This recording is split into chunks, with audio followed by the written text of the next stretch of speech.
I can. Welcome to the Peach Basket, everybody. This is Steven, and I have Joel here, and Hello, folks. Jeff can't make it again tonight. I don't know where he is. Hopefully he's watching a bunch of games and taking notes. I would imagine. We are episode 6? 6, and it is October 26th. There you go. We didn't plan that, I swear to you. Had the same number in both things that we said. Close. 6 and 26. So from our last episode, it was actually opening night. We were watching the very first game as we were broadcasting. Now there's been a week and a half of basketball. Yeah. Lots of basketball has happened between then and now. That night was, I think, Boston and Philadelphia. There was a few other games, but that's the game we watched. Wherein Boston came out with the win that night. I don't remember the end score. It was a significant win, if I remember, like 15 points or so. So that's one of the marquee matchups in the Eastern Conference. At least everybody thought. So far, it's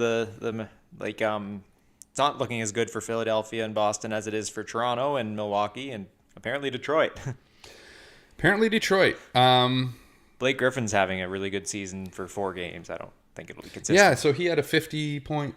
Anyway, we can talk about that, I guess. But he had a 50-point game, which is pretty crazy because he's been in the league for a long time. And to have a game like that, I mean, without being Kobe, forcing the rest of the team to stand down so you can score that many points? Yeah, honestly, I thought Blake kind of was already past his peak at this point in his career. And I still somewhat think that. But so far this season, he's kind of proved me wrong. If he can do that for another game, if he can go 50... So, yeah, the Raptors are number 1 in the league right now. They're 5-0. There's a couple other undefeated teams, but I think they're the only undefeated team who's played 5 games. They're playing tonight. They are playing soon, tonight. I think, actually. They might even be playing. It's probably 7:30 Eastern. Correct. But yeah, no, I mean, I don't think I could be any happier with the way that the Raptors games have been going. As a Raptors fan, I've stated that many times in the previous episodes. Are we talking about that now? Or yeah, I started the timer on that, so we're done the intro. We're talking about, the Raptors, Pelicans, Celtics, Rockets, like how the teams are doing in general. Those are just kind of the 4 stories I care most about. Mm-hmm. Okay, so I'd like to say, can I say, I've never seen the Raptors like this before. I've never, as a Raptors fan, not been uneasy at any game they play, even if they have like a 20-point lead, because they had this habit of blowing leads and then digging themselves a hole, not being able to get out of the hole. So far in these games, it's like a whole different team. Every player that used to play, that's still on the team, is playing with more confidence. They're playing more loose, so it's but not in a bad way. Like they're not uptight. These players, they're kind of I don't know. It just seems like they don't have pressure to perform because they all are depending a lot, I think, to be honest, on not just Leonard, but also Green. I think the two of them have made a huge impact. Those 2 players in particular just space the floor out so much. They're both good shooters, and on defense, they're both very good defenders. So that's the 2 things that the Raptors have been missing in the Lowry DeRozan era. Is they didn't really ever have enough shooters. Lowry's a good shooter for sure. But that was pretty much it. Well, yeah. But he's not the kind of he's a good shooter, but he's not a player that consistently can dig a team out of a hole. That kind of leads me to my kind of role as devil's advocate / Boston fan. Where do it, I dare you. Well, so far the Raptors are 5-0. Yes, Boston, for example, is 3-2, which is less than expectations. I'd say they've had a rough schedule and they haven't looked awful, but. Lowry's 20-10 right now. He has 20 points and 10 rebounds a game on insane shooting stats. I'd argue he kind of starts most seasons looking like that, and then by the end of the season usually looks a little more worn down and can't really put up the numbers that he usually puts up early in the season, the entire season. I don't see that necessarily being sustainable, the Irving thing anyway. And the Irving thing. Also, last year they were number 1 in the East. So... I think this deserves a little more time. Yeah, we'll keep going on it. But yeah, they were number 1 in the East last year. Yeah. In the playoffs, they got swept by the Cavaliers with LeBron, of course. But regular season is never you're obviously right to be excited about your team, but I think this is very early in the season. I still think Boston's the better team. Irving and Hayward are both not playing great because they're returning from injuries. I think it's interesting because in some ways Boston's been playing worse having Hayward and Irving back, and that sometimes happens. Is like you get your star players back, and all of a sudden the rest of the team that was kind of gelling really well together, it throws kind of a wrench into that, because then a team with star players has to kind of play around those players. So it's maybe it's a little bit. And Hayward, this is really his first time with the team. He played 3 minutes before he got injured last season. Mm-hmm. So who knows if he'll be able to gel well with the team. But on your point about the Raptors, it is an interesting point to make that, like, you could say, well, the Raptors have always started strong, and then so I do I know that this is not just how they start every season and that they won't just kind of go into a slump? And no, obviously I don't know that, and I don't think they'll continue on as strong as they've been the whole season. Like, I don't think they need to, though, because they're winning games decisively. This isn't like they haven't really had a close game. Their differentials right here, 11.2. I think that's second best in the league behind the Pelicans, who have only played 3 games. Right, and that's pretty good. And like all the games I've watched, I haven't had that nail-biting feeling or that like stressful feeling of the third quarter. They typically would have a hard third quarter, and or whenever it was, they'd kind of slow down, and then no one knew how to kind of dig them out of that, and they turned to DeRozan. And obviously I can go into like all the details about like what made the Raptors good and what seems to not make them, and what's changing this year. And I think a huge I was going to mention that not only are Kawhi and Green good two-way players and they're affecting everything on defense and offense, but they've also been down the stretch in the playoffs. They've also played in stressful situations.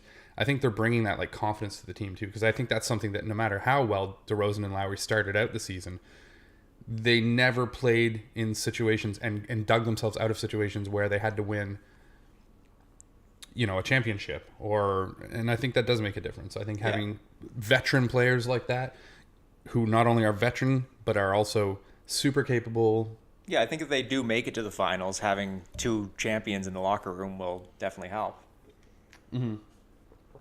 They had Joseph, I guess, at one point, but that's a little different since he wasn't really playing. Well, I was going to say that too, and also like because they've had players who have played down the stretch in playoff games, and they've had players who have won championships before on the Raptors, but not the MVP of the playoffs, and then like another key element to them doing well in the playoffs. Since Elijah won, anyway. That's a different story. So. Well, and they had Elijah on when he was like just about to leave. He was close to 40 years old. Yeah. So this is different, I think, than what they've dealt with in the past, and I think it will make a difference. And I 100% still think they're the best team in the East. I thought that before the season started, but I wasn't super confident about it because I think if you play back, we're not going to do this because I'm not going to put the work into play back what I said. But I think I said if Kawhi Leonard plays up to what he can do, I think that they'll be the best team in the East. And I wasn't certain. Now I feel like I am, that I think they really are. It's kind of a longer segment, but one thing I did want to sort of touch on for the Celtics, when we're looking at the standings right now, one thing I noticed is Boston's opposing points per game is 97.8. Nobody else is even close to 100 at all. So I think their defense is still there. They've obviously had some struggles shooting the ball. I think they have good shooters, and that will sort itself out. So I'm not worried about Boston by any means. Mm-hmm. And I just wanted to quickly mention the Pelicans, other than the Raptors, or maybe as well as the Raptors, they're looking like the best team in the league. They beat the Warriors decisively. They're 3-0. Their differential is 15 points per game. Davis is playing really well, but not only that, everybody else is playing well. They have Mirotic playing really well, and Randall and Drew Holiday. Like they look like they're a playoff team. I thought they were a playoff team this year, but I'm thinking they actually have maybe a shot if everybody's healthy. Again, Davis always starts the season looking like this, and health has been a question in the past. But the teams that everybody was talking about that could dethrone the Warriors before the season started, Houston and LA, they've started really slow. So I think the Rockets just have a tough schedule. And being able to dethrone the Warriors, really? Just because of LeBron? Just because of LeBron, yeah. And I don't think anybody expected the Lakers to jump out the gate and win a bunch of games in a row. I think they're a playoff team, and I think we have to do okay. We have to talk about that, but I'm sure you have it written somewhere to talk about LeBron in LA. Oh, we could. I hope so. It's not written here, but Well, let's not do it We'll right throw it now. Well, okay, we can just like quickly go but yeah, over the them. Rockets, I think they had the Jazz, and like we can talk about that later. But anyway, Celtics, I think, don't have anything to worry about. They have the best defense in the league still on paper by quite a huge margin. They just haven't been making shots. So pull your stuff together, pull your socks up. But I am interested. I think it's cool that New Orleans is doing so well, and I think Davis. So I'm playing this fantasy league with you, and Davis was like the player that everyone wanted. I picked second and didn't get him. So Yeah, and I think throughout, I don't know the stats and how that works and stuff, but I think in the fantasy league, like he's the player that everyone wanted, like first round, pretty much. I think he has been the last few seasons, like whenever he's healthy. And I've always wanted, and actually it's kind of interesting because again, last season he had Boogie, DeMarcus Cousins. DeMarcus yeah. Cousins. I mean, for half a season. he was Yeah, there, yeah. But and Anthony Davis is a star player and potentially like the most skilled player in the NBA, could be in some ways. Top 3 for sure. And anyway, it's good to see him kind of. Yeah, it was doing Jeff's well MVP pick, and I think we all endorsed that pick. I picked LeBron, but I think Davis could easily win it too. Yeah, I'd like to see that. I would. I'd like to see him LeBron- get traded to Boston personally, but Can LeBron win MVP if like he's on this team that underperforms the whole season, even though he's still LeBron? if they do underperform all season, then I'd say no, they can't. If they get 50 wins, I'd say give it to them. I still have the standings open right now. Did you set the timer for the next? Not yet, because we Okay. haven't started it yet. But Oh, look at this team here. Cleveland. 0-5. I think that kind of speaks to how valuable a player LeBron is. Like, no matter how many wins the Lakers have gotten, Cleveland was one of the best teams last year, obviously. They haven't won a game yet. Oh, I would not argue the value of LeBron James. I still think he's pretty certainly the best player in the NBA right now still. And which is pretty crazy at his age. And I was, a couple of the highlights that I've watched, some of the games that I've watched him in, like he still plays like the athleticism for him hasn't really slowed down. Like he's still dunking like these crazy dunks where his head's like an inch from the rim, where he's like about hitting his head on the rim. Like his athleticism is just Yeah, he's unheard the of. he's the like shining example of longevity in sports. Like I know there's football players who play till close to 50 as a quarterback, but they start just doing passing plays and stuff. He's still using athleticism as his tool to win at Right. 16 years in the league. There, you just said better or articulated better what I was trying to say. The fact that he's still affecting a team so much with the athleticism versus like a lot of players, I think as they get older, they might still affect the team, but their play style has to change because their athleticism can't be their go-to anymore. Right, So they like- start getting better at passing, shooting, whatever. Yeah, like Duncan or Garnett, like they were great players as young players, and they adapted their game to be great players as older players. But LeBron, he didn't even have to adapt his game. He just No, and he's still like unstoppable when he gets a lane or he's anywhere near the rim. Like it's crazy. So But I'm not worried about the Lakers. The fight thing was kind of interesting. They lost two of their like behind LeBron better players for a week. what are we going to talk about? We're going to talk about fights in general, but Okay. I was just adding in the LeBron speak because you kind of wanted to, because I didn't actually have a number for it. Well, yeah, just kind of like how things have been going with him and on the Lakers, and I was listening to a couple of people talking about how the pressure on him has now gone up a lot more as far as performance because it's different when you put on a Lakers jersey because of the legacy of the Lakers and some of the greats that have been there. Would you agree with that? Do you think like now the expectations of LeBron are a lot higher just even because of the jersey he's wearing? I think that's overreacting in a way. I don't think he's going to be one of the greatest Lakers ever just because he doesn't have the time. I think he's one of the greatest players ever for sure, but he's not going to be like Kobe or like. But there's that Magic. comparison. Like the comparison's going to happen more now because he's playing with the Lakers jersey. Right, but I think that's more like when Wilt played for the Lakers. Like, Wilt is one of the best players ever. I don't think most people consider him one of the best Lakers ever because he went there later in his career like LeBron and he won championships with them, but or one championship. I think they won a championship, but I think Jerry West was the best player on the team. Right. Like, I don't think it's a fair thing to say, like, oh, he's going to be compared with Kobe and Magic. I think he's beyond Kobe and Magic as basketball players total for his career, and he'll never be beyond them as Lakers. So you're kind of looking at it as like an overall fan, but I'm saying like if you're a Lakers fan, what is your expectation like? I mean, obviously they didn't care about what LeBron did when he wasn't on the Lakers, but in general, I think people are going to be looking he'll be a little bit more under magnifying glass. Obviously, I don't think it's going to change that people are going to say, yeah, he's probably one of the greatest players, if not the greatest player of all time. But this year in his career, this season, versus if he had stayed in Cleveland, I think if he was still in Cleveland, people would be like, yeah, LeBron's great. Like, there's pressure on him to do well, but all of a sudden in LA now,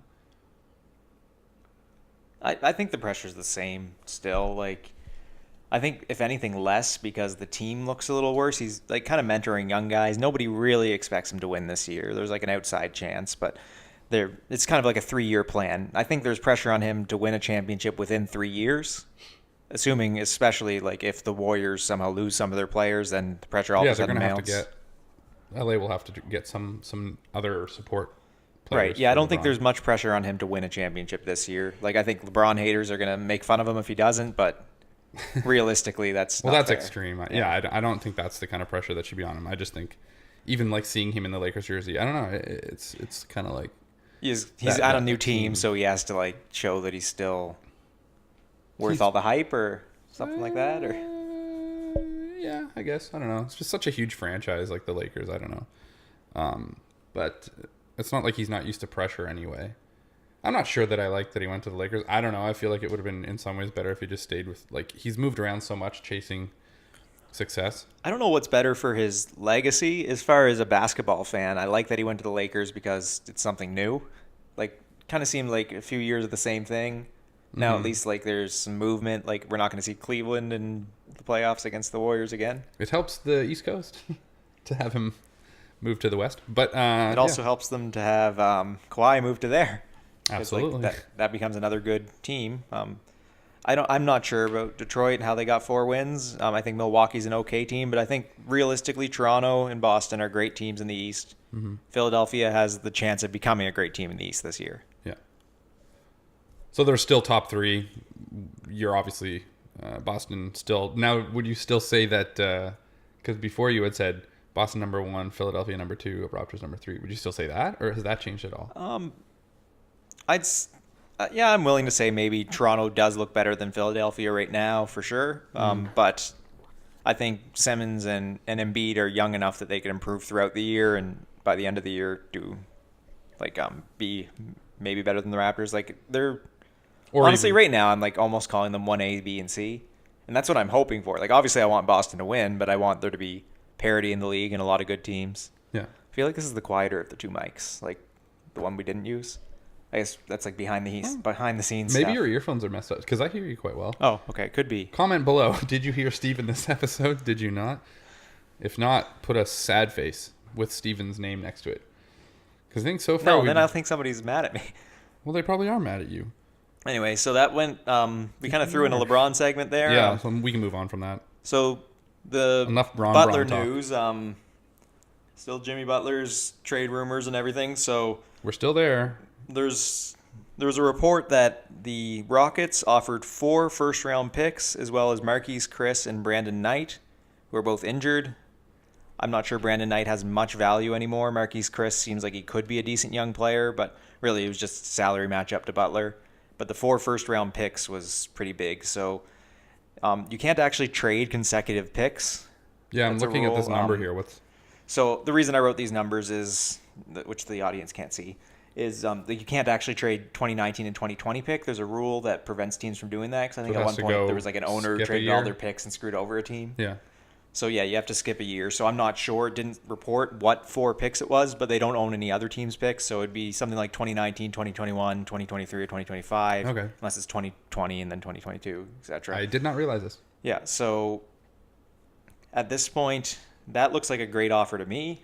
Apparently, the Timberwolves aren't taking it, or they haven't taken it yet. They're not rushing into it anyway.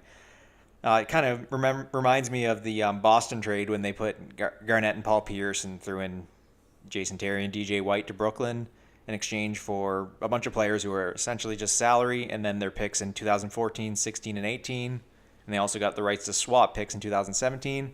That basically ruined the Nets. Like, they're probably one of the worst teams as far as both future potential and how good they are right now. Mm-hmm. And Boston is one of the best teams in both of those things because of this one trade.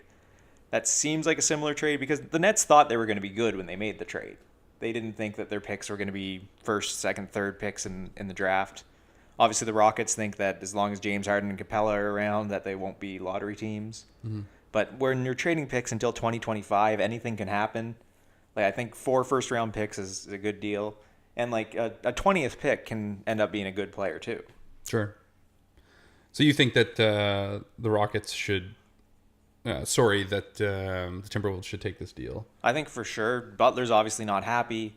I think it's having an effect on Towns and Wiggins. Like, I think they're having bad seasons because of the drama. Mm-hmm. Butler actually looks good. Like, he's actually having a good season for the Timberwolves, but... Kind of seems selfish, though, eh? Yeah. Like, to be on a team, play well, but, like, at the expense of the other players because you're kind of not very nice to them and probably making them feel like... I don't know. It's weird when you're playing on a team with someone that you don't really like. But, like, obviously, I think the Timberwolves want to win now or something. That's maybe why they wouldn't take this trade. But Wiggins is young. Towns is young. They both potentially could leave. But whether or not they leave, you'd want picks. I think having 4 first-round picks, like, there's a lot of people who were picks in the 20s, like, who ended up good players. Like, Rudy Gobert, I think, was, like, a 29 pick or something. Like, there's usually a few good players in there. I think one of the 4 would probably pan out to a decent player. Like, do you think an analogy could be... Jimmy Butler was a second-round pick, wasn't he? I don't know. Look Computer. It up. When was Jimmy Butler drafted? Computer didn't not hear listening. Me. Computer. When was Jimmy Butler drafted? Jimmy Butler was drafted in the first round, 30 overall by the Chicago Bulls in 2011. Oh. First round, but 30 overall. So it just goes to show, like, first-round picks, they can end up good. Because the player that they could trade for 4 first-round picks was the 30th pick. What did they say, 2011?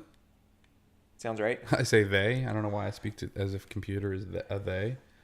Is that something to do with AI? Oh! Like, I don't see them getting better. Oh, I said computer again. Crap. We don't know what she's saying right now. Super Bowl 45. So, Super Bowl. Okay. I just think draft picks are underrated. They might, like, if they do pan out to a good player, he's automatically on a good contract. Mm-hmm. If you trade for good players, you're going to have to pay them $20 million a year. If you get a good draft pick, especially in the later rounds, you're going to have to pay them a couple million a year, and then you can fill out your team with even better players. So you think part of why the Timberwolves aren't trading Butler is because they all of a sudden have decided, well, we want to actually take a run for doing well this season, so we want to hang on to him because he's a good player, even though he doesn't want to be there? Do you think that's what's happening? I think it's either that or they're overvaluing him. Because I think that, not wanting, it's like the best thing to do, I think, if a player doesn't want to be there. Because even if it's not affecting, like you said, Butler's playing well, it could very much affect the rest of the team, knowing that he doesn't want to be there. He doesn't want to be their teammate. The morale of the team can go down, and then they play worse. Right.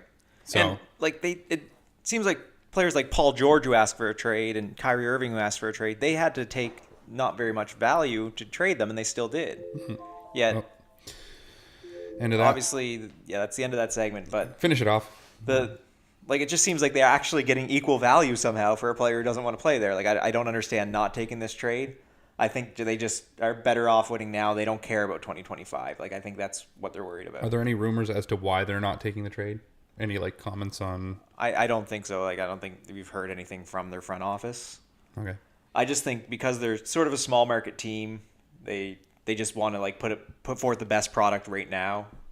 They're not worried about getting picks in the future. But I think that's the wrong decision. I would agree. Because if you have a player on your team that's not wanting to be there, I say cut him. I mean, it kind of, I guess as a Raptors fan, it brings back the idea that at the end of this season, what will the Raptors do if Kawhi doesn't want to be there? I don't know. I don't want to get into that because I have no clue if he wants to be there, and I don't know. I don't know what will happen. Just pulled up Jimmy's stats. He's 25 points a game, 5 rebounds, 3 assists.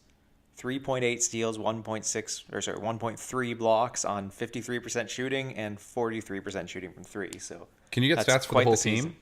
Because I kind of want to see I'd love to see just comparatively too to last season. I mean, you probably have to bring up a bunch of crap, but Yeah, that'd be a bunch of crap. last season, like Wiggins and Towns versus this season with playing with a Butler who appears to be unhappy with being there.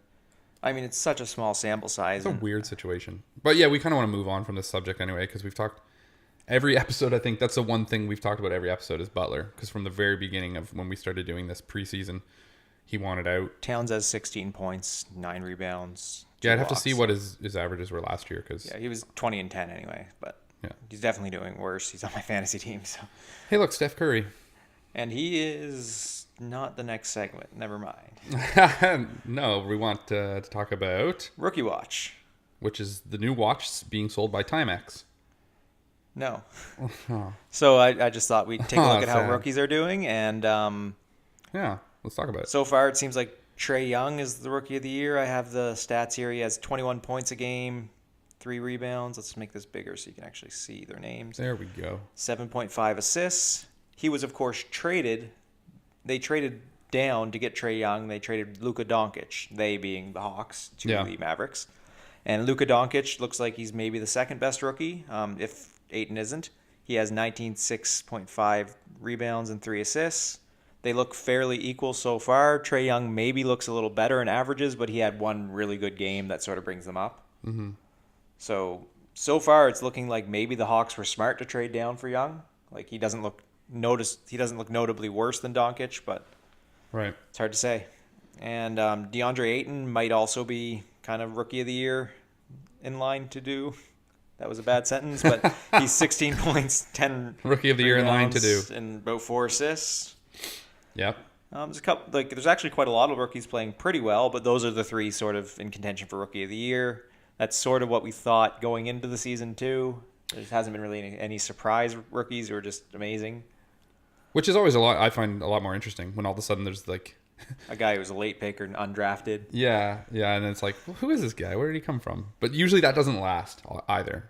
In general, like if someone all of a sudden plays in really well and they're a rookie, then it seems like they can't sustain that. Well, Brogdon won rookie of the year, and I think he was a second round pick, but it was maybe like the worst rookie class in recent memory. So I think we talked about this before, and I should know this, but to qualify as for rookie of the year, it doesn't have to be your first season, does it? Doesn't it have to be within your first 2 seasons? No, it's your first season playing. So okay. Ben Simmons won last year because it was his first season playing. He was injured the entire year. I know what I'm before. thinking of. Blake Griffin won his second year as well for the same reason. Second year, rookie of the year. In their second year because they didn't play the first Oh, year. okay, sorry. Yeah. I was gonna say what I was actually thinking of is when they do the Rookie sophomore game? yeah, exactly, and you qualify to play on the rookie team if you're, I think, within your first. Yeah, because they used to always do the rookies versus the sophomores. Then I think the sophomores just always won, so they switched it just so.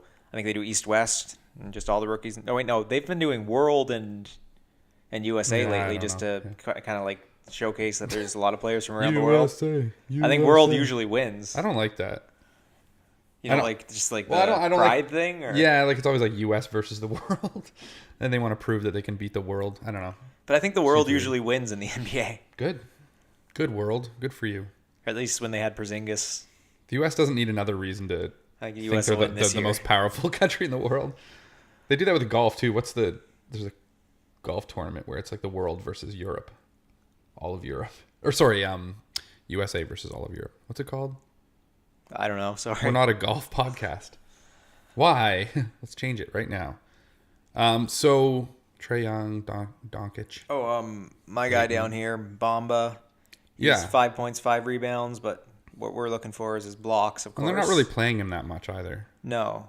Obviously, Vucevic is having a great season, as you'd know, because he's on your fantasy team. But Yeah, 1.8 yeah. blocks a game in how many minutes is it? 20 minutes? Like, that's what we expect from the guy. Like, he's playing really well. Yeah. I'd like to see him. I don't want to see him played more right now, but eventually I want to see him improve and get more minutes. You want to see him play more beside Vucevic. Yeah, play them both. Actually, weren't they? They have Playing been them playing them together? together for sure. Yeah. Like, I'm not entire time. It's just basically been a timeshare with Jonathan Isaac is more so than like Mm-hmm. not being able to play with Vucevic. Right. So you like your Bamba. Like- So Young is kind of like, oh, Sorry, timer. Yeah, so cancel my sentence. No, No, I was go just ahead. going to say he plays a little bit like like a Curry style where he shoots like super deep threes? Yeah, he's like he was the top scorer in college on I don't even remember what team. 6'2", but not, 180 like, pounds. An amazing team. Yeah, he's a littler guy who like sort of a Curry build. I think a little bit shorter than Curry, but he Here, so can you far go in the back up? NBA it's Oh. three. He's made 3-pointers. He's made 3 out of 8 basically. Yeah. So he takes a lot of volume and he takes deep threes. He's also a pretty good passer. Like he's very similar to a young Curry, really. 7.5 assists. A lot of people just worry about him not being efficient enough. He's just going to miss a lot of shots, but Yeah, so far it's not terrible though. that's what they said about Curry Young too. I don't remember Curry like early in the. I mean, He was playing behind Monte Ellis early on, or at least with him. did he start? And he always got injured. Like he was very injury prone when he was young. I don't know why he's not anymore. Did he start out playing with the Warriors? Yeah, he did. Okay. Well, we could look at his historical stats and compare Versus them to Trae Young. I mean, Trae Young only has 4 games under his belt, but we could give it a try. Yeah, is that fair? Is that fair? Yeah, I think Trae Young's rookie stats will look better because of that one 35-point game he had, which was one of the best games we've ever seen that early in a person's career. Can he potentially be better than Curry? I don't know. I doubt it Doesn't because seem it's like hard to say, like, is he going to be better than the best shooter of all time? Like, it's not a good comparison for anybody. Curry's like But Curry in his first season was 17.5 points a game, which is better than I recall. Respectable. Yeah. It's, basically 6 assists, 4 rebounds, 2 steals on 43% three-point shooting, 46% field goal percentage. So Curry had a really good rookie season. Not rookie of the year type. that was good, but- 2009-10. Yeah, and so far Doncic is 21.5, which is about 4 more points, 7.5 assists, which is almost 2 more, a little bit less in the rebounding column, worse in the percentages. You're talking about for shooting. Doncic? No, Trae Young. Sorry, you did I say Doncic? Yeah, you did. And way less steals. So yeah, Trae Young, I'd say his rookie season, even so far, doesn't look as good as Curry's rookie season just because of the percentages and the less steals. But shooting volume wise, like he's a similar player that he wants to shoot a lot of threes. If they go in at a 40% rate, then that'd be amazing. That'd be a lot of points. So you think rookie of the year? Or is it going to be Mo Bamba? I still think I'd like to see Mo Bamba. I still think probably Ayton or Doncic have it over Trae Young. Mm-hmm. I'm going to go with Ayton. Like, just the Suns are a bad team. It gives them perfect opportunity. The Hawks are a bad team too, so are the Mavericks. But that's why these are the 3 contenders. Like, I think Jason Tatum was the best rookie last year, but he was on a good team, so he didn't put up the stats that Simmons and Mitchell put up. Mm-hmm. Though Fair. the Jazz were surprisingly good, I guess, but not quite as good as the Celtics. The Jazz. Let's move on. So We ran out of time. talked about the rookies. How about MVP watch? We kind of I at least mentioned that I had a window of Steph Curry open. I think him and Anthony Davis are probably the leading candidates so far. Oh, so that was okay.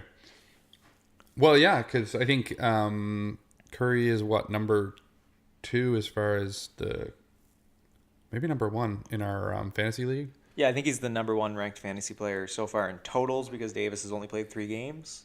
Mm-hmm. But I think Davis is, on average, number 1 and Curry's number 2. I think it's people in the hallway. Oh, I think all of a sudden I hear people talking.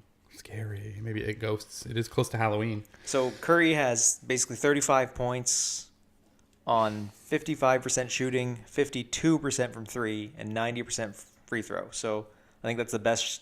Obviously not sustainable, but would be the best shooting season anybody's ever done. Mm-hmm. And 6.8 assists, 4.8 rebounds.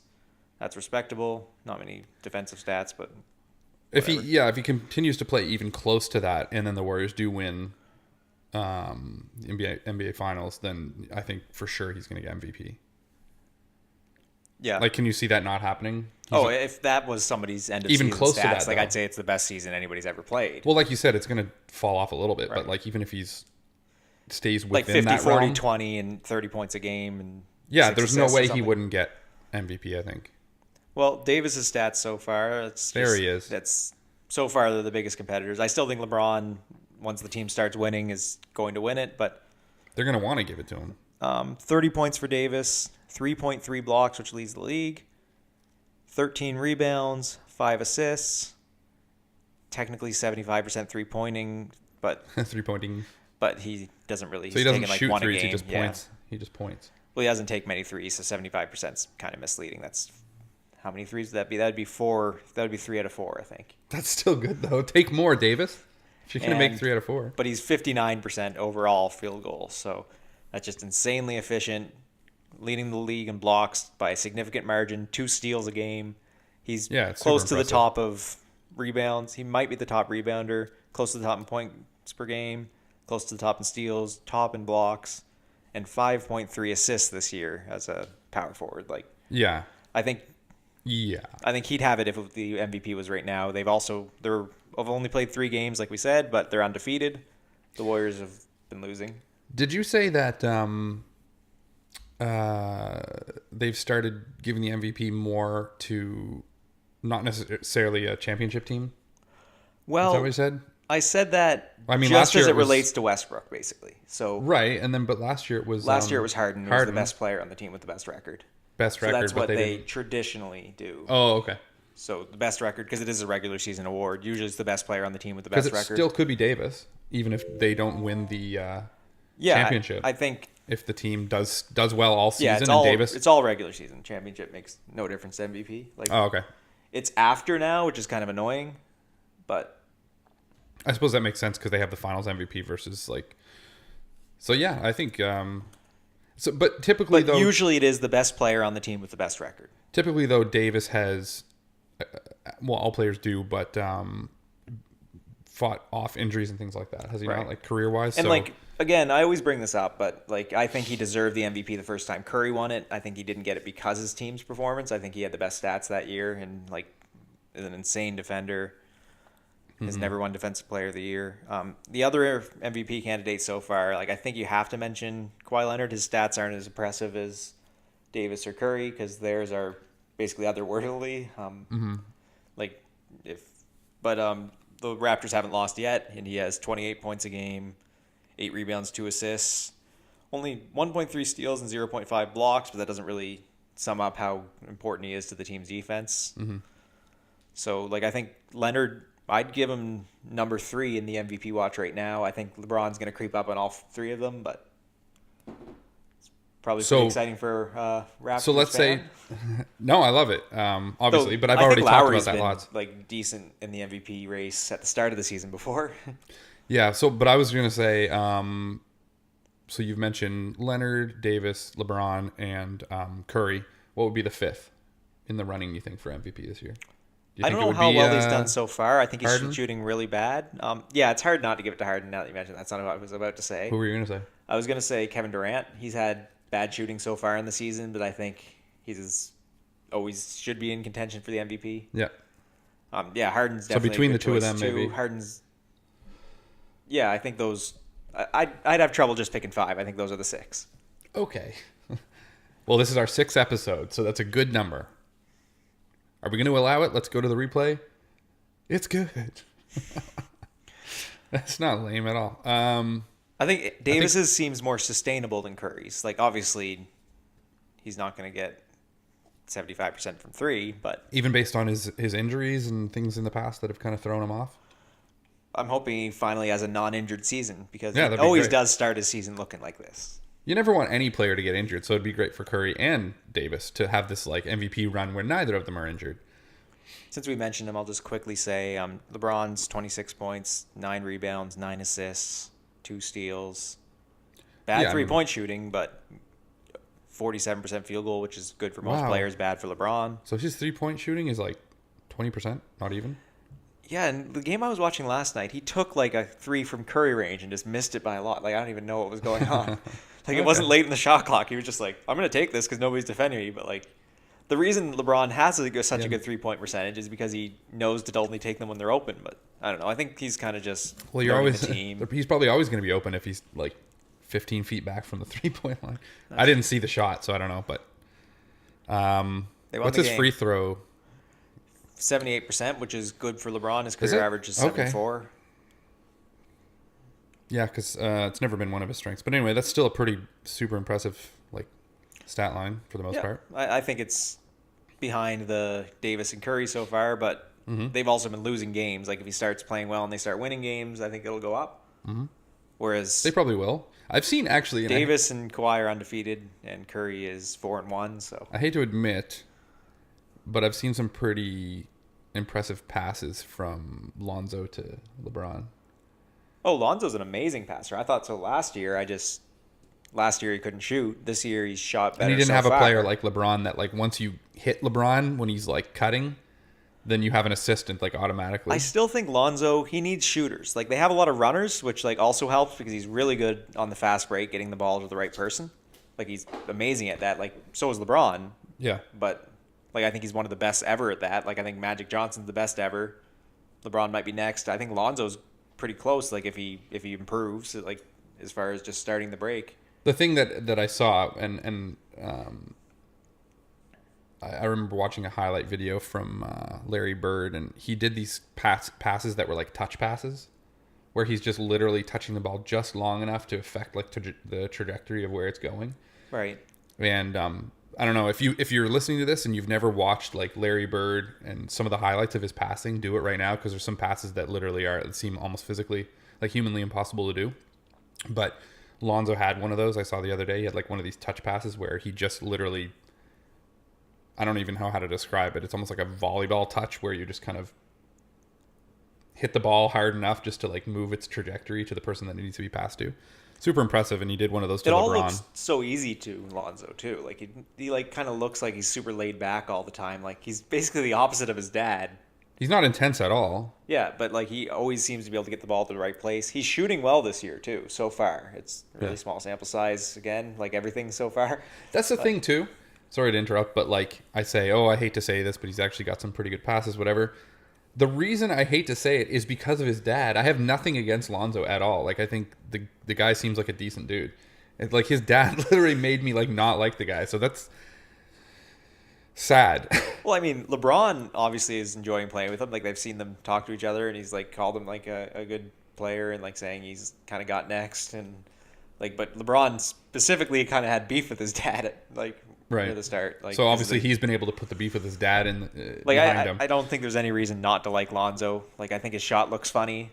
Hopefully he can at least make a respectable percentage. Yeah, and he doesn't look athletic. He's a great passer. If they had enough shooters and runners around him, he could be an all-star. What about JaVale McGee? He's doing really well. I've always liked JaVale. I wanted Boston to have him. When Boston at one point offered $1 million for JaVale, and he said he wanted like a 1-year player option after it, and they said no, and I was really mad. I'm like, he has a lot of potential defensively. He can't really shoot from beyond the basket, but he's pretty good at getting putbacks around the basket, and he's had an amazing season so far for the Lakers. I wanted him on my fantasy team, but somebody already had him. He seems to be having fun playing with LeBron and Lonzo. And he's always done well in the minutes he got. Like people like to make fun of him because of the Shaq and Fool thing, obviously, but. Well, speaking of not liking Lonzo because of his dad, I think in some ways similar situation with JaVale is like some people almost feel like they can't like him because Shaq made fun of him so much.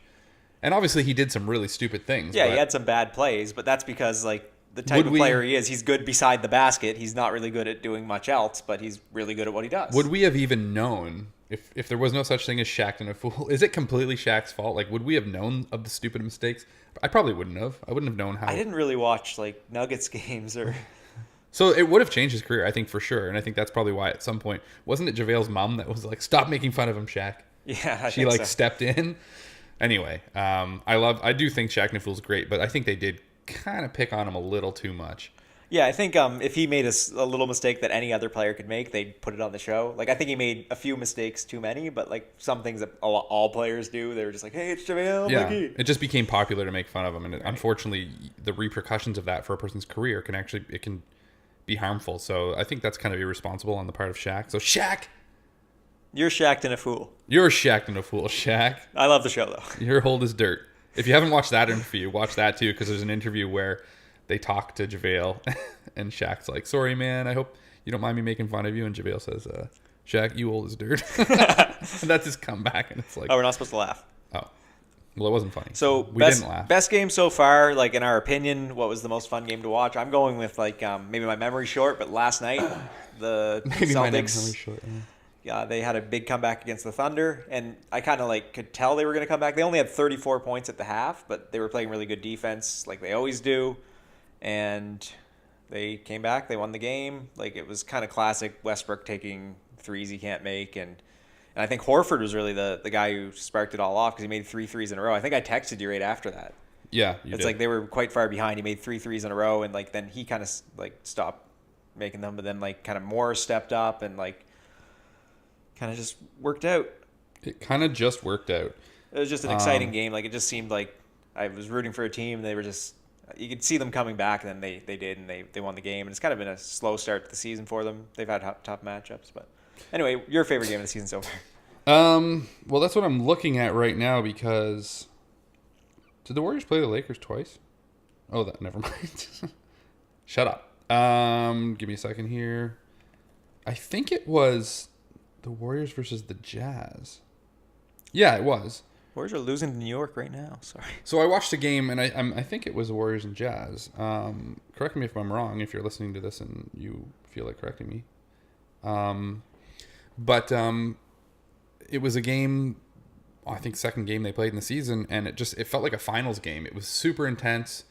Everyone was getting chippy with each other. I think Green was teched, like got a technical, I think. Yeah, I saw there was a few other. I wasn't watching, I was in bed, but I saw the next morning there was headlines about Green. Yeah, well, it was a really intense game, and so far out of all the games I've seen, I mean, which is weird for me to say as a Raptors fan, and I wouldn't even be watching a lot of the Warriors games if I didn't have, if I wasn't playing fantasy basketball, which I would recommend, I guess, now because I do find because I'm, your team obviously is made up of players from different teams. It kind of forces you to watch games you wouldn't necessarily watch, which then you learn kind of more about what the players are doing, which I enjoy. But yeah, I think that was probably my favorite game so far because it was just the intensity that everyone was playing at was really impressive. But I mean, that would be obviously a close second to any game so far that I've watched the Raptors play because I've just been so excited for the Raptors to be good. Yeah, I mean, it's not even excited. They weren't bad before. No, and it's not. I mean, that's the thing. So it's not even really me excited at them being good because they have started the season like this. It's more excited at the consistency in which they're playing and the confidence in which they're playing, and that's something that I have not seen. Because again, what would happen? And I love DeRozan. I do. I think he did a lot for the team. I think he was committed to Toronto. I think he's an amazing basketball player on a team where he's a supporting character. But I think for him to have been the guy on the Raptors that the ball would go to him when things would get tough, I don't think he could handle the pressure or whatever it was. He's just not consistent enough. I mean, obviously he's also not as even close to the kind of two-way player. Like, on defense, he wasn't great. He also, like, his ball. Anyway, I'm getting into all the details, but I just think I'm excited. Spurs are doing okay too. And I love seeing him play for the Spurs, and I love seeing him do well. Like I do. I think he's great. But that being said, I really love seeing Leonard play for the team and the impact that he's having on the team. And yeah, of course they're having fun because they're 5-0. Like, so you watch them play and they're all high-fiving and doodly do and all that stuff. I only really watched the Celtics game. Like, what do you think of Nick Nurse so far? Can you really tell? That is a good question. Did I just hear a siren? What was that? Obviously we're wearing earphones when we do this, so every once in a while I hear noises. I'm like, should we be running out of the apartment building? But I was super, super, super, super, super skeptical of Nick Nurse because I thought it was weird just to start to bring an assistant coach up to be the head coach when obviously he's been a part of the team and they weren't doing, like, if you want to change things up, it doesn't necessarily make sense to keep someone within the same organization and make him the head coach. At least to me, it didn't really necessarily make sense. And even firing Casey kind of seemed like a knee-jerk reaction. But so far, I like how he's coaching the team. I like the way he's using the players. I like the confidence he seems to have in them. He seems to be playing Powell more. Some of these players that it seemed like Casey would never give a chance to. And it also always seemed like when Casey would get concerned, like they would start losing or they would the other team would go on a run against them, he would all of a sudden start pulling players and trying to reorganize things, and it just seemed like he didn't have confidence in players to play their to know their role or to do what they're there to do, basically. So a guy like Powell, he's kind of streaky and he's never really gotten going, but it feels like Nurse is giving him a chance. And maybe that sounds stupid because, like, well, if they weren't winning, I might be mad that he's giving Powell a chance. Right. Because Powell's not necessarily making the impact on the game. He benched DeRozan in a really big game last year. Like Casey did, I mean. Like, he seems to not let things play out in some ways. That's a good way like, to put it, yeah. I think that's I'm kind not of a big Kobe fan, but like I don't remember what the exact quote is, so I'm paraphrasing, but he said something like, I'd rather go 0 for 20 than 0 for 4. Yeah. Which, like, that can be a good idea. Like, that can be a good attitude for your star Well, player. I'll tell you what it does for your players, I think, psychologically speaking, and psychology is a huge part of sports. It shows that the coach has confidence in them, despite the fact that they might have a bad game, which everyone has. Actually, the Celtics game I was watching last night, the announcer was saying during the halftime, Brad Stevens, who is generally accepted as one of the better coaches in the league, he played all their shots that missed. Because a lot of them were going in and out. Because it was a game where they had 34 points in the first half. They were shooting horribly, and then they shot really well in the second half. But he played all their misses, and he said all these were good shots. All these could have gone in. Right. It was just chance, and then they kept shooting in the second half, and they won. Yeah, I love that. I think that's a good example. Well, and you could use that as an analogy for life and failure and all that crap. Like sometimes when you miss the mark on something, you have no idea how close you were to making it. And I think it did seem like Casey was the kind of coach where sometimes your players aren't making shots, and the best thing you can do for them is to say, think of those as made shots. Like they were literally, it's just chance that it didn't go in. So keep shooting, keep trusting yourself and your kind of muscle memory for how you take your shots, and they'll start to drop. Because if you always feel like the coach is going to pull you from the game, your next missed shot, you're nervous. You're nervous, yeah. There's way more pressure on you from the coach, which I get it. The coach should put pressure on players, but in a way that's productive and helpful, not in a way that kind of makes your players underperform because they're like, well, I don't want the coach he's not going to give me minutes because I'm not going to do well this game. So I don't know. It seems like Nurse has more confidence in the players, from a level of trusting them to do their job even when they're having a bad game, which I think is important. But I've never coached. Yeah, I think it depends on the personnel too a lot. Popovich used to yell at Manu Ginobili, and then Ginobili would have a good second half.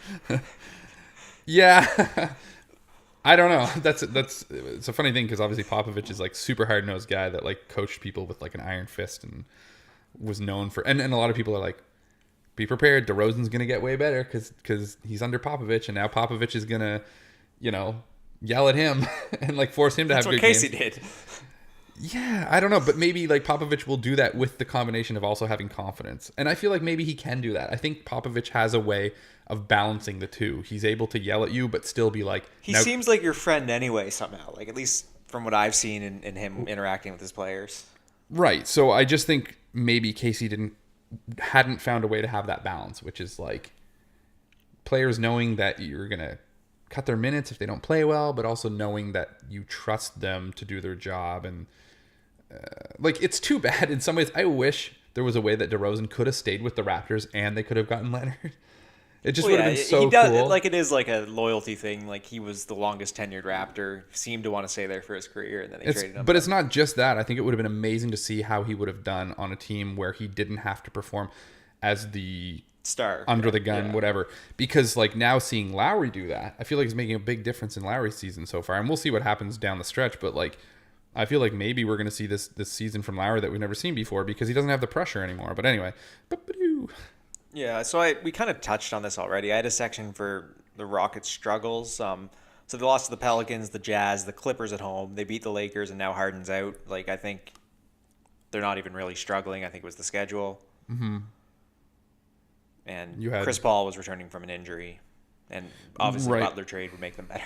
Oh yeah. I don't really know a lot about.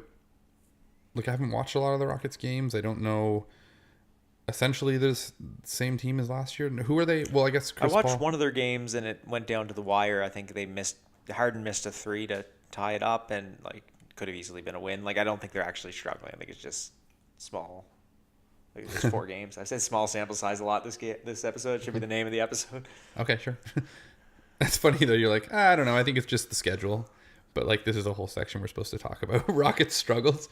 It's like, no, they're not really. I was struggling. going to talk about this, but we kind of already talked about it in the first section when we were talking about how well teams are doing. Mm-hmm. What's that? How well the Rockets are doing. But not. Like I think they're still the number 2 team in the league, and I think I'm not overreacting, but if you think they're not doing well because they lost Mbah Moute or whatever, and they have Anthony, I think you're overreacting. You're overreacting. You hear that? Steven thinks you're overreacting. See, the viewer is wrong. The customer's always wrong. And I want to. Yeah, sorry. Oh, yeah, I was just going to go to the next segment, but if you have something better, then do it. I got nothing. I got nothing better. Oh. I was. All right, go ahead. No, I was just going to talk about so far. We still haven't gotten. This isn't even basketball talk. It's podcast talk, but we still haven't even gotten our podcast up on any sort of platform where people can listen to it. But other than YouTube, we'll be there soon. Well, yeah, we're on YouTube, and I want to thank. Try to do that this weekend. And I just wanted to quickly thank. It's our tech guy's birthday tomorrow, so I'll bug him extra. Yeah, happy birthday! Do something for me. But the views we're getting is Jeff's birthday is the next day. Right, but we don't have him with us, so we can't do a weird birthday surprise. We hate surprise. everybody whose birthday it is because they've messed up our whole podcast. Yeah, so if it's your birthday and you're listening to this, you probably somehow messed up this podcast. But happy birthday! But no, I was gonna say I want to thank like the Ben's birthday too. The 6 views he was on the podcast once. On YouTube. We're averaging probably around 6 views or so. Yeah, we're if hopefully they're not all you. I don't think YouTube will let me be all the views. I don't think I've watched it. Well, I don't know. So anyway, if you've listened to us, thank you for committing to the Peach Basket, because we're there for you. We're gonna keep going. We need a slogan or something.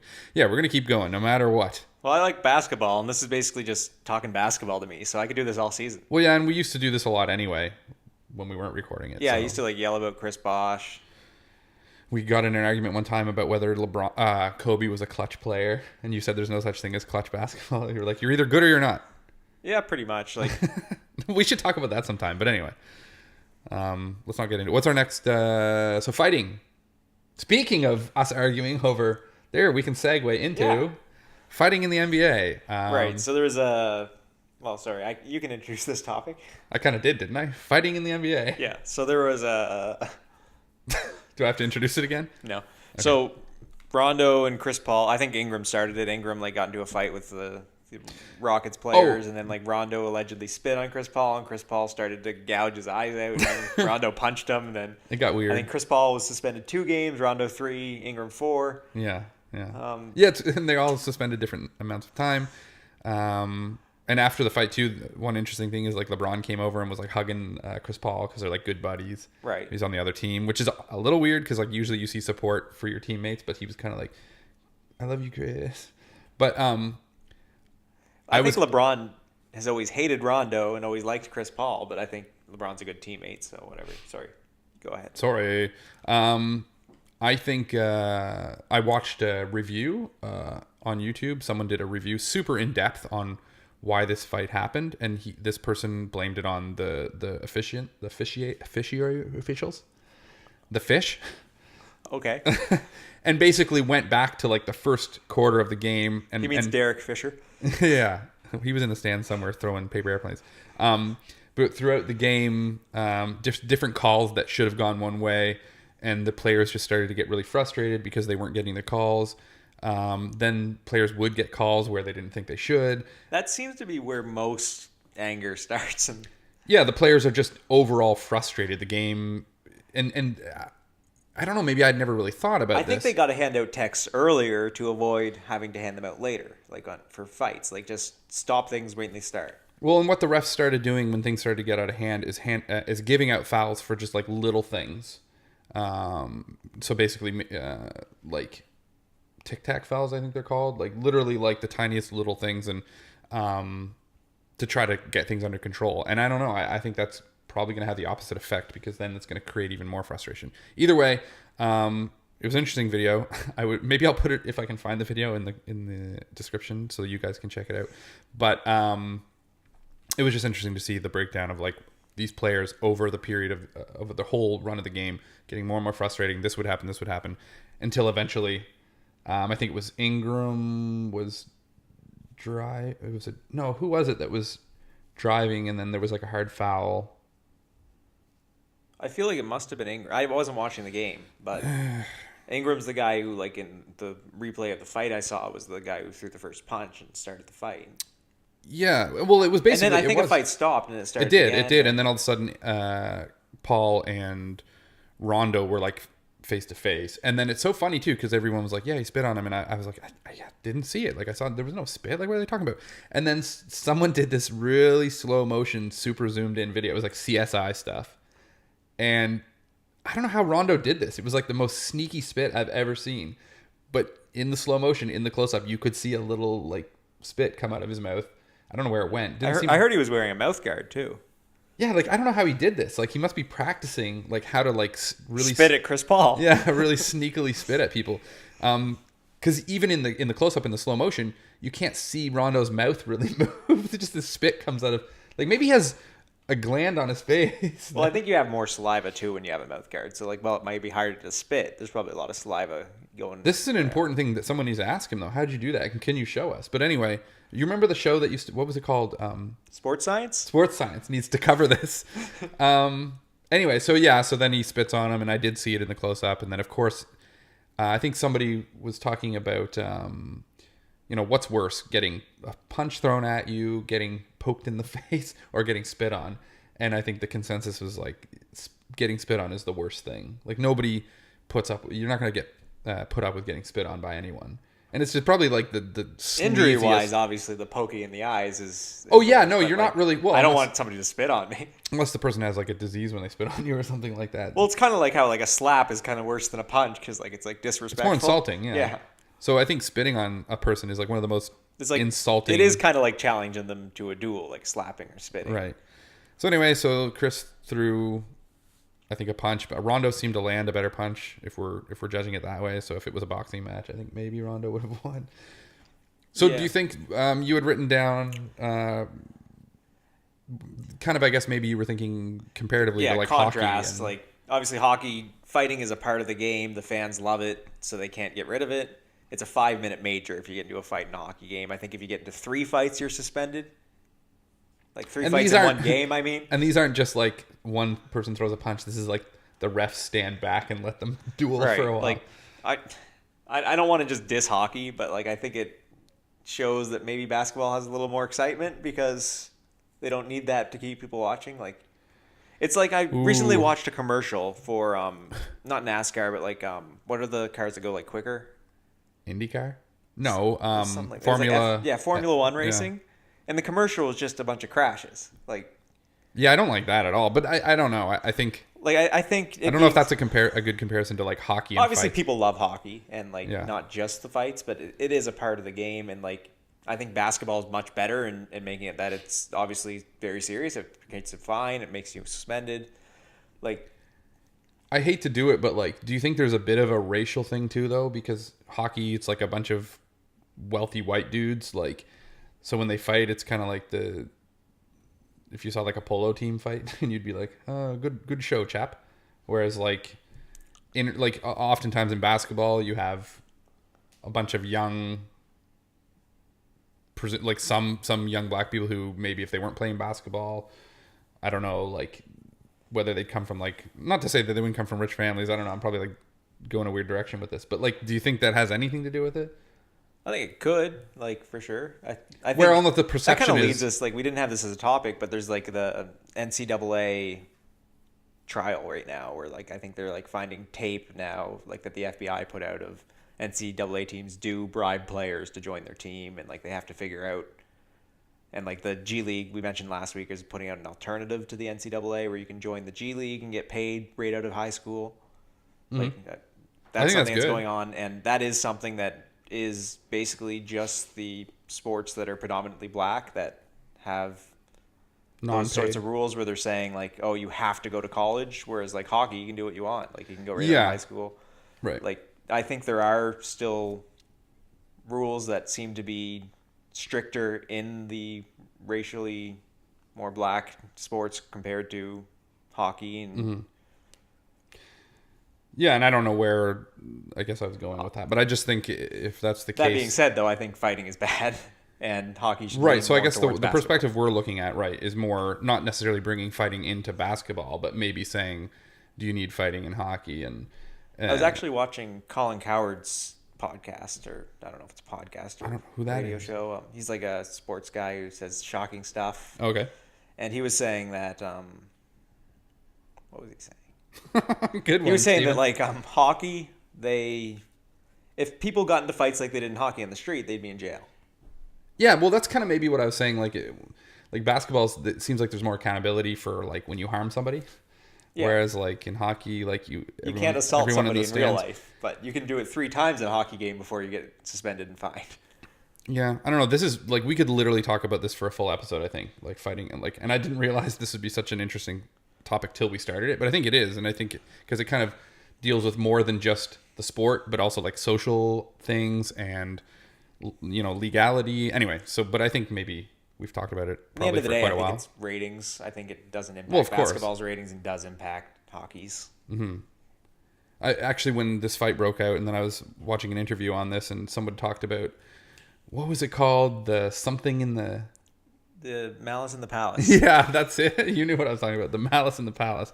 I don't know. I probably shouldn't be laughing about that because it was kind of a terrible thing. But I guess this is basketball's like.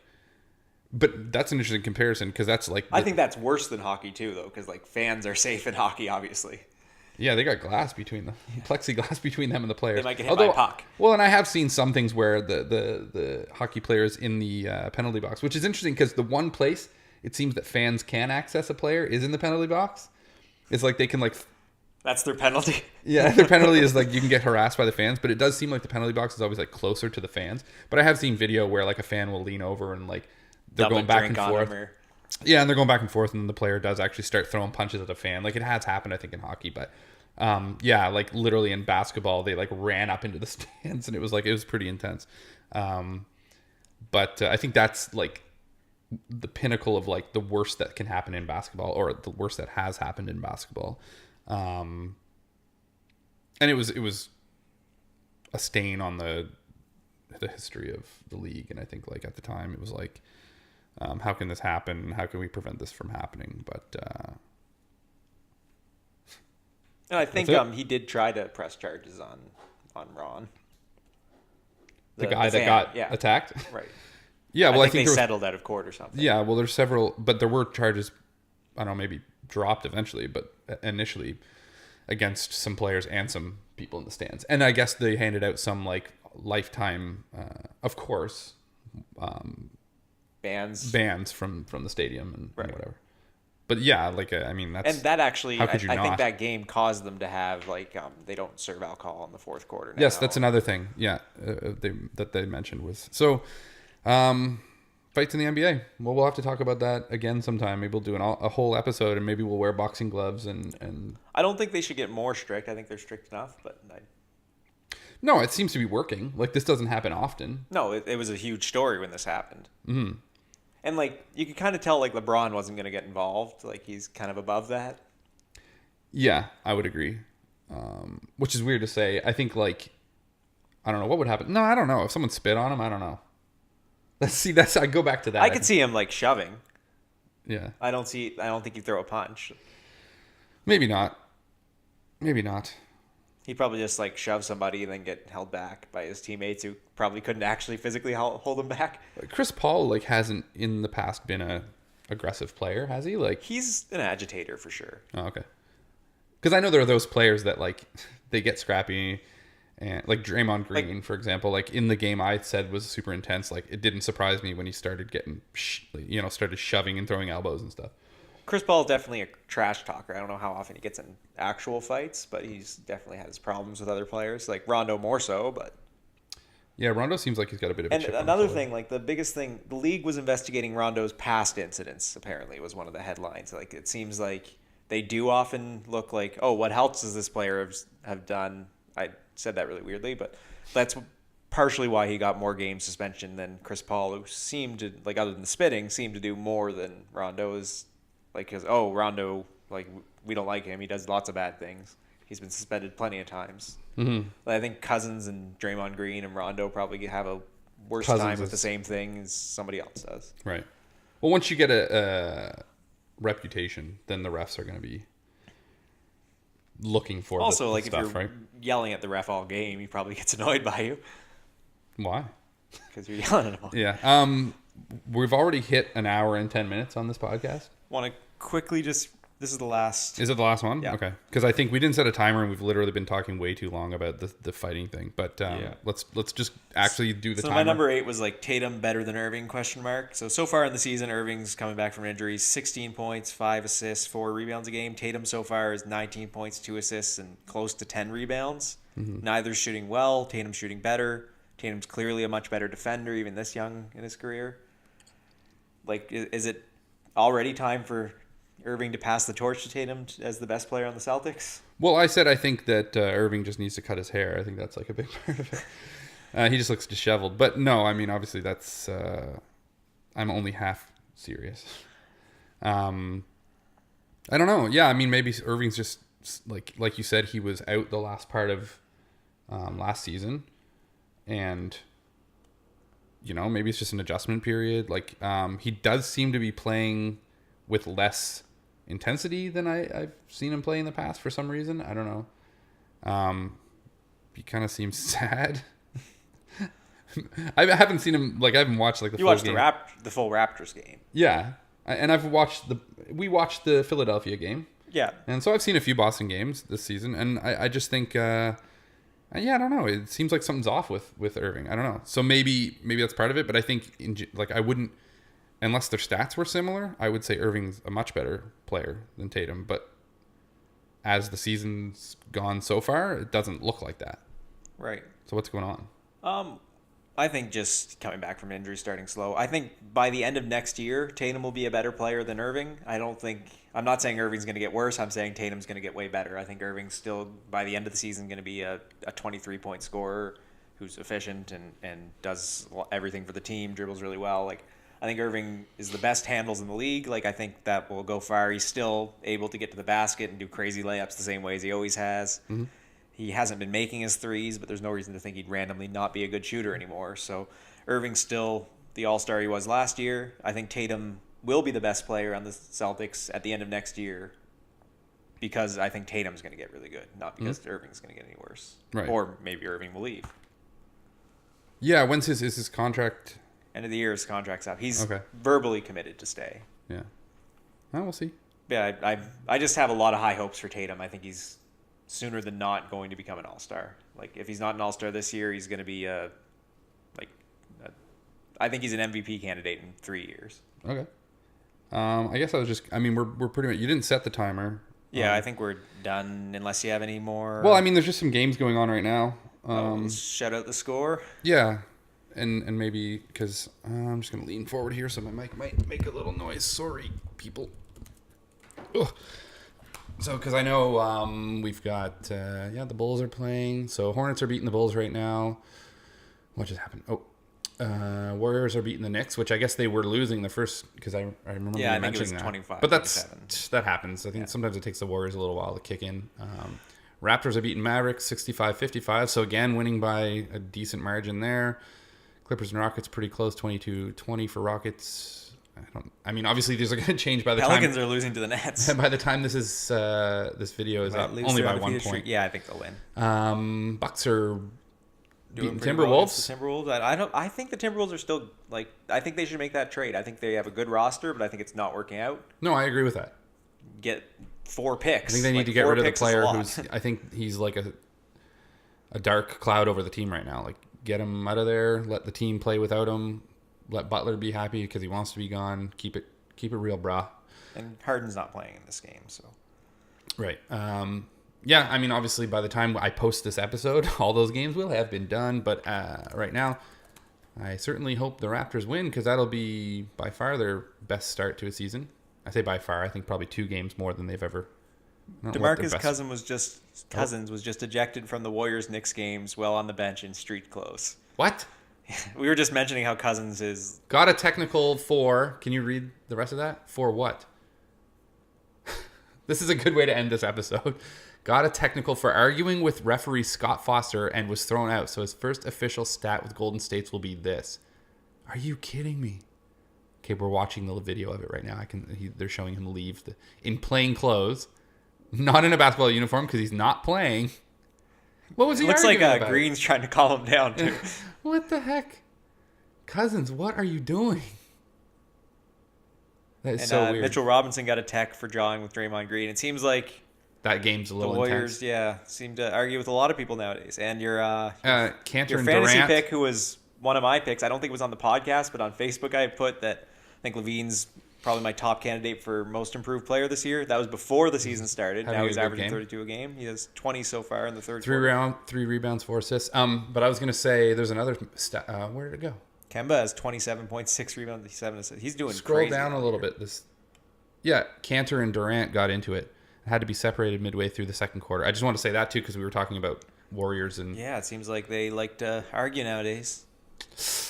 maybe that what we just talked about is more important than we thought about fights in the NBA. Maybe big time. All right. Well, that's cool. Kemba's been crazy this Lots year. of good stuff on the go. Hopefully everyone's enjoying the NBA so far. I know I'm enjoying the season so far. I mean, it's kind of obvious why I am, but I think I missed it over the off season, so I'm just glad basketball's back. Hopefully you guys are enjoying watching. I got to take my shot. Melo is the leading scorer for the Rockets so far, with Harden out. All right. So, because it's my turn this week to do this, right?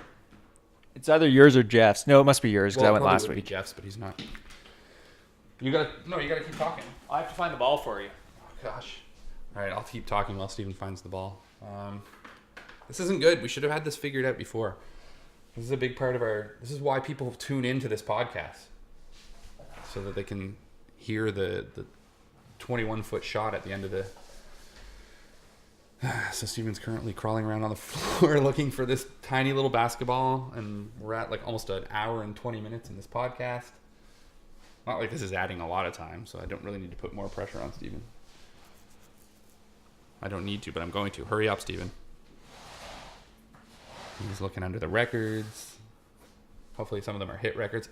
Here, throw it over here. So here's the ball for those who are watching. Maybe I'll turn the camera. So here, come over and do the play-by-play, Steven. We may as well at least see an angle of the Oh, net. looks like the camera shut off. I think that happened one other time, so whatever. Whatever, we'll just... Okay, you'll hear do it. a play-by-play. Okay. Don't trip over the wires. there. All right, I'm not sure if you could hear me for the last few minutes, but Nothing's changed. The net's where it was before. yeah, I think we said, did we say 21 feet? Yeah, around there. And The he's... net's about 4 feet off the ground. The ball's like the size of a small orange. And I missed my first attempt. I think this is my second. Ready? We're ready. You gotta get the play-by-play. Oh, he's winding up. And he shoots. Oh, that looked pretty good from this angle, but I think it was pretty far to the left. Yeah, I think my distance was okay, but my Yeah, it didn't look bad. on the target. Anyway, that was a long one, but we talked about a few interesting things. We were just excited to have the season started. Yeah, I think that's it. We hadn't done an episode since the season started, so here we are at about an hour and 18 minutes. And thank you for watching or listening. I always say that, but I guess they're gonna watch a little bit. So we good? Good. All right, bye-bye. See you next time.